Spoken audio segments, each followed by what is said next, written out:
ನಮ್ಮ ವಿದ್ಯಾರ್ಥಿ ಜೀವನ ಹೆಂಗಪ್ಪ ಅಂತಂದ್ರೆ ಬಹಳ ಸುಭಿಕ್ಷವಾಗಿರ್ತಕ್ಕಂಥದ್ದು. ಯಾಕೆಂದ್ರೆ ಯಾರ ನಮ್ಮಲ್ಲಿ ಮನೆಯಲ್ಲಿದ್ದ ಸಂಪತ್ತನ್ನ ಮತ್ತು ಕತ್ಕೊಂಡು ಹೋಗ್ಬೋದು, ಆದ್ರೆ ನಮ್ಮಲ್ಲಿರ್ತಕ್ಕಂಥ ವಿದ್ಯೆಯನ್ನ ಯಾರು ಕದಿಯೋದಿಕ್ಕಾಗಲ್ಲ. ಹಾಗಾಗಿ ಒಂದು ಗಾದೆ ಹೇಳ್ತಾರೆ, ಆಲಿಸುವವನು ಆಳುತ್ತಾನೆ, ಆಲಿಸದೇ ಇರುವವನು ಅಳುತ್ತಾನೆ ಅಲ್ವಾ. ಯಾವ ಶಿಕ್ಷಕರು ಒಂದು ಮಾತನ್ನ ಹೇಳ್ತಾರೆ ಅದನ್ನ ಆಲಿಸ್ಬೇಕು. ಆಲಿಸ್ಕೊಂಡು ಅದನ್ನೇನ್ ಮಾಡ್ಬೇಕು, ನಮ್ಮ ಜೀವನದಲ್ಲಿ ರೂಢಿ ಮಾಡ್ಕೊಂಡಾಗ ಮಾತ್ರ ನಾವು ಮುಂದಿನ ಜೀವನದಲ್ಲಿ ಸಫಲರಾಗ್ತೀವಿ. ಇಲ್ಲ ಅಂದ್ರೆ ನಾವು ಅಳುತ್ತಾ ಹೋಗ್ಬೇಕಾಗುತ್ತೆ. ಹಾಗಾಗಿ ನಿಮ್ಮ ಸ್ನೇಹಿತರು ಯಾರಿರ್ಬೋದು, ಈಗ SLC ಫೇಲ್ ಆಗಿ ಇವತ್ತು ಮನೆಯಲ್ಲಿ ಇರ್ಬೋದು, ಅಂತಾರ ಜೀವನ ದುಸ್ತರಾಗಿದೆ ಅಲ್ವಾ. ಹಾಗಾಗಿ ಅದಾಗಬಾರ್ದು ಅಂದ್ರೆ ನೀವೇನ್ ಮಾಡ್ಬೇಕು, ಎಲ್ಲರೂ ಸಹ ಶ್ರಮವನ್ನು ವಹಿಸಿ ಈ ಒಂದು ಕೆಲಸವನ್ನ ಮಾಡಿದ್ರೆ, ಅಂದ್ರೆ ಶಿಕ್ಷಕರು ಹೇಳಿದಂತ ಕೆಲಸವನ್ನ ಮಾಡ್ಕೊಂಡು ಹೋದ್ರೆ ಅವತ್ತು ನಿಮ್ಮ ಜೀವನ ಸುಖಮಯ ಆಗುತ್ತೆ, ನೀವು ಒಳ್ಳೆ ವಿದ್ಯಾರ್ಥಿಗಳಾಗ್ತೀರಾ ಅಂತ ಹೇಳ್ತಾ ಈ ಒಂದು ಕಾರ್ಯಕ್ರಮವನ್ನ ಕುರಿತು ಮಾತನಾಡಿದಂತ ಡಾಕ್ಟರ್ ನಾಗಣ್ಣ ಅವರಿಗೆ ಮತ್ತೊಮ್ಮೆ ಜೀವನವನ್ನ ನಿಮ್ಮ ಹಾಗೆ ವಿದ್ಯಾರ್ಥಿ ಆಗಿದ್ದಾಗ ಕಡು ಬಡತನದಲ್ಲಿ ಉನ್ನತ ಶಿಖರವನ್ನು ಏರಿದ್ದಾರೆ ನಮ್ಮ ನಾಗಣ್ಣ ಮಾಮ ಅವರು.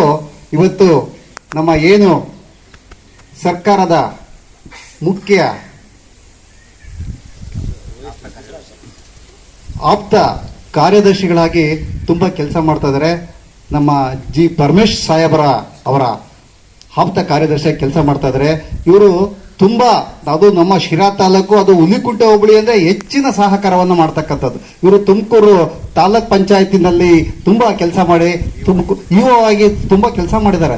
ಅಲ್ಲೂ ತುಮಕೂರು ಜಿಲ್ಲೆಯಾದ್ಯಂತ 10 ತಾಲೂಕುಗಳಲ್ಲೂ ಸಹ ನಮ್ಮ ನಾಗಣ್ಣನವರು ಪ್ರಖ್ಯಾತಿಯನ್ನ ಪಡೆದಿದ್ದಾರೆ. ಅದು ಇವರು ಸಹ ಕೊಡುಗೈ ದಾನಿಗಳು, ಶಿಕ್ಷಣಕ್ಕೆ ಹೆಚ್ಚಿನದಾಗಿ ಸಹಕಾರ ಮಾಡತಕ್ಕಂಥದ್ದು. ಹಾಗೆ ನಮ್ಮ ಗುರುಸಿದ್ದಪ್ಪ ಸರ್ ಕೇಳಿದ ತಕ್ಷಣನೇ 100 ಮಕ್ಕಳಿಗೆ ಸಮವಸ್ತ್ರವನ್ನು ನಾನು ಕೊಡ್ತೀನಿ ಅಂತ ಹೇಳ್ತಕ್ಕಂಥದ್ದು ಉದಾರತನ. ಯಾಕಂದ್ರೆ ಎಲ್ಲರಲ್ಲೂ ಬರಲ್ಲ. ನಮ್ಮ ನಮ್ಮ ಚಂದ್ರಶೇಖರ್ ಸರ್ ಹೇಳಿದಾಗೆ ಇದು ಎಲ್ಲರಿಗೂ ಕೊಡುಗೈ ಬನ್ಸ್ ಬರೋದಿಲ್ಲ. ಹಾಗಾಗಿ ನಮ್ಮ ನಾಗಣ್ಣನ ಸಾರು ಇವ್ರಿಗೆ ದೇವರು ಎಲ್ಲ ಕೊಟ್ಟಿದ್ದಾರೆ.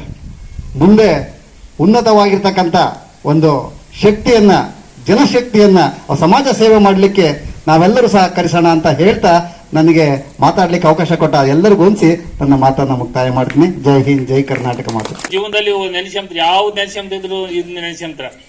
ಈಗ ಇಂಥ ಒಂದು ದಾನವನ್ನು ಕೊಡುವಂತ ಒಂದು ನಮ್ಮ ನಾಗಣ್ಣವ್ರನ್ನ ನೆನೆಸುತ್ತಾ, ಹಿಂದಿನ ಕಾಲದಲ್ಲಿ ಬಹಳ ಒಂದು ಜಮೀನನ್ನು ಹೊಂದಿರುವಂತವರು ಸಾಹುಕಾರ ಅಂತ ಕರಿತಿದ್ರು ಒಂದು ತಲೆಮಾರಿನಲ್ಲಿ. ಆಮೇಲೆ ಅದು ಹೋಗ್ತಾ ಜಮೀನು ಪ್ರಾಮುಖ್ಯತೆ ಕಳೆದೋಗಿ ಕೋಟ್ಯಾಧೀಶರು, ಯಾರು ಕೋಟ್ಯಾಧೀಶರು ಅವ್ರು ಕೋಟ್ಯಾಧೀಶರು ಅಂತಂದು ಗುರ್ಸರು. ಇವತ್ತಿನ ತಲೆಮಾರದಲ್ಲಿ ಹೇಳ್ಬೇಕಂತಂದ್ರೆ ಯಾರು ಜ್ಞಾನವಂತರ ಅವ್ರು ಕೋಟ್ಯಾಧೀಶರು ಮತ್ತು ಜಮೀನವಂತರು. ಜ್ಞಾನವಂತರು ಹೆಂಗೆ ಸಾಧ್ಯ ಅಂತಂದ್ರೆ ಈ ನಿಮ್ಮಲ್ಲಿ ಎಲ್ಲರಲ್ಲೂ ಜ್ಞಾನ ಅಂತಿದ್ರೆ ಯಾವ ಬಂಡವಾಳನೂ ಬೇಕಿಲ್ಲ, ಬೇಜನ್ ದುಡಿಮೆ ಮಾಡ್ಬೋದು. ಹೆಂಗಪ್ಪ ದುಡಿಮೆ ಮಾಡ್ಬೋದು? ನಿಮ್ ಜ್ಞಾನ ಒಂದು ಕರೆಕ್ಟ್ ಇತ್ತು ಅಂತಂದ್ರೆ ಯಾರೋ ಒಂದು, ಈಗ ಸ್ವಿಗ್ಗಿ ಝೊಮ್ಯಾಟೊ ಅವೆಲ್ಲ ನೋಡಿದ್ರ, ಅವ್ರು ಯಾರು ಕೋಟ್ಯಾಧೀಶರಲ್ಲ. ಕೆಲವರು ಹೋಟ್ಲು ಮಾಡ್ಕೊಂಡಿರ್ತಾರೆ, ಕೆಲವರು ತಿನ್ನಕ್ ಕಸ್ತಿರ್ತಾರೆ, ಒಂದು ಫೋನ್ ಕಾಲ್, ಒಂದು ಆಫೀಸ್ ಮಾಡ್ಕೊಂಡು ಅವರು ಫೋನಾಗ ಇದು ಮಾಡ್ಕೊಂಡು ಕೋಟ್ಯಾಧೀಶರೇ ದುಡಿತಾರೆ. ಅವ್ರು ಊಟ ಕೊಟ್ಟಂಗಾತು. ಈ ದಿನ ನಮ್ಮ ಶಾಲೆಗೆ ಸಮವಸ್ತ್ರವನ್ನ ವಿತರಣೆ ಮಾಡೋದಕ್ಕೆ ಬಂದಿರತಕ್ಕಂಥ ನಾಗಣ್ಣ ಸರ್ ಅವರಿಗೆ ಮತ್ತೊಮ್ಮೆ ನಾನು ಧನ್ಯವಾದಗಳನ್ನು ತಿಳಿಸ್ತಾ, ಮುಖ್ಯವಾಗಿ ಇನ್ನೊಂದು ವಿಷಯ ಏನು ಅಂತಂದ್ರೆ, ನಮ್ಮ ಹುಲಿಕುಂಟೆ ಶಾಲೆಗೆ, ನಮ್ಮ ಹುಲಿಕುಂಟೆ ಹೋಬಳಿ ಕೇಂದ್ರದಲ್ಲಿ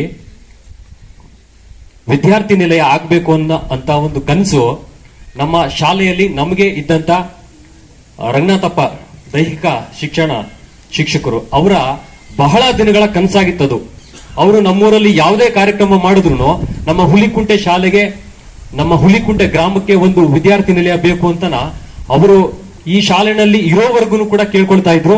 ಬಹುಶಃ ಅದು ನಾಗಣ್ಣ ಸರ್ ಅವ್ರ ಕಡೆಯಿಂದ ಕಾರ್ಯರೂಪಕ್ಕೆ ಬರುತ್ತಕ್ಕಂಥ ವಿಷಯ ತಿಳಿದು ನನಗೆ ತುಂಬಾ ಸಂತೋಷ ಆಗ್ತಾ ಇದೆ. ಹಾಗಾಗಿ ನಮ್ಮೆಲ್ಲರ ಪರವಾಗಿ, ನಮ್ಮ ಗ್ರಾಮಸ್ಥರ ಪರವಾಗಿ ಅವರಿಗೆ ತುಂಬಾ ಹೃದಯದ ಧನ್ಯವಾದಗಳನ್ನ ಮತ್ತೆ ಅಭಿನಂದನೆಗಳನ್ನ ಸಲ್ಲಿಸ್ತೇನೆ.